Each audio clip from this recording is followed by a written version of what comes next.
कहते हैं कि इस दुनिया में जिन्नात, भूत या चलावे अपनी अधूरी ख्वाहिशों को पूरा करने या फिर किसी इंतकाम की आग बुझाने के लिए बरसात की रातों में सुनसान रास्तों पर भटकते रहते हैं।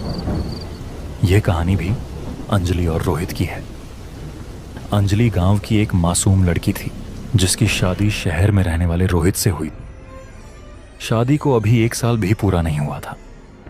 शादी के बाद कुछ समय तक सब कुछ ठीक ठाक चला, लेकिन फिर अंजलि की जिंदगी में उदासी छा गई। वो बरसात की रात थी। आसमान से गिरती हर बूंद मानो उसके दिल की तन्हाई को और गहरा कर रही थी।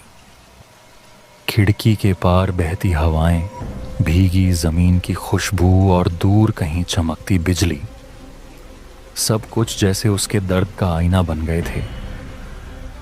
कितनी अकेली हो गई हूं मैं। मेरे घर वाले भी अब मेरे पास नहीं हैं और ये रोहित भी अब बहुत बदल गया है। मैं आखिर अपना दुख दर्द किससे बांटूं? यह सोचते हुए जैसे ही उसने पीछे देखा तो वहां रोहित खड़ा था।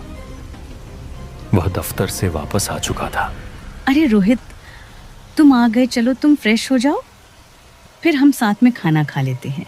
मैंने अभी तक नहीं खाया। नहीं अंजलि, मैं खाना खाकर आया हूँ। तुम अकेली ही खा लो और फिर जाकर सो जाना, मुझे कुछ काम है। अंजलि उदास आंखों से रोहित की तरफ देख रही थी। रोहित वहां से उठकर टीवी लाउंज में जाकर बैठ गया, जबकि अंजलि चुपचाप अपने कमरे की ओर बढ़ गई।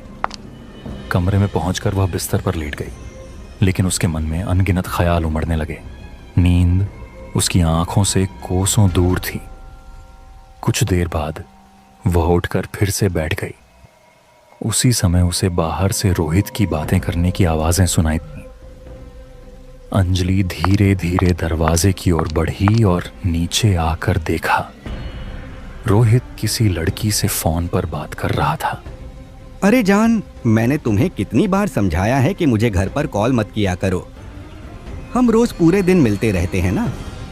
अगर अंजलि को पता चल गया तो वैसे ही वो थोड़ी मेंटल है, फिर एक नया मसला बन जाएगा। अच्छा चलो, अब फोन रखो, फिर मिलते हैं। रोहित, ये तुम किससे बात कर रहे थे? ये जान कौन है?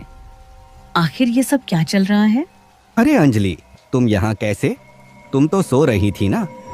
वो तो मेरे किसी कस्टमर का फोन था, कुछ ज़रूरी बात डिस्कस करनी थी। मैं यहीं कमरे में ही था।